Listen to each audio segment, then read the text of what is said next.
What's going on, guys? It's me, Hercule Spew from the Platinum Hunterz, bringing you guys another Behind the Games episode, and today we're going to be talking about Outlast 2.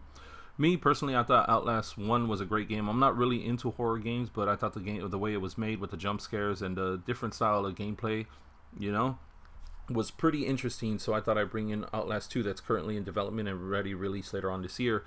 So the article goes, tired of creeping gingerly around the dark and dank corridors of Mount Massive Asylum, developer Red Barrel Games brings good news today after the studio conjured up a foreboding image for Outlast 2 that teases the game's new setting. Retaining the aesthetic of the found footage horror movie, the ominous new snippet doesn't give much away in terms of plot, but we do know that the studio's horror sequel will follow new characters in a brand new location. Oh, they're using some words that I never even used before. I probably butchered them. Anyways, like the article said, Red Barrel Games released an image, and here it is.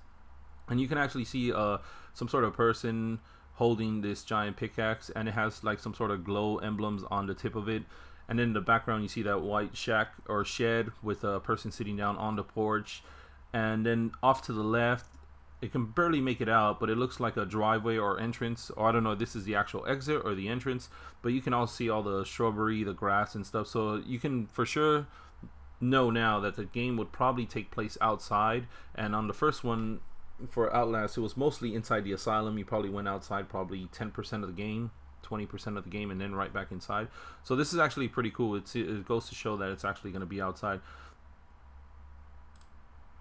On top of that image, Red Barrel Games also released a small statement of the game, and I'm pretty sure it takes off right after the first one, which going by the fact of what they said, and it goes something like, no conflict is ever black and white, but once the dust has settled, the victors get to decide who was right and who was wrong, who is good and who is evil. Human nature pushes us to extremes of violence and depravity, which we then justify by divine ends. So just by going off that statement that they released about, I think it's a small spoiler of the plot. Well, I wouldn't say a spoiler, but that way you know that it's continuing off from the first game is really great. So most likely you'll get to see the same characters again. Also, if you're looking forward to actually seeing when this game's getting released, story details and a firm release date are being kept under lock and key. However, Red Barrel Games expects to launch Outlast 2 in 2016. So like I said in the beginning of the video and stuff, the game doesn't actually release until sometime later this year, so nobody actually really knows, but I'm kind of looking forward to it. I'll be playing it. I did play the first one, like I said before, and I can't wait to actually play this one. Anyways, guys, if you guys enjoyed the video, don't forget to leave a comment, like, and subscribe, and I'll catch you guys on the next one. Laters, guys.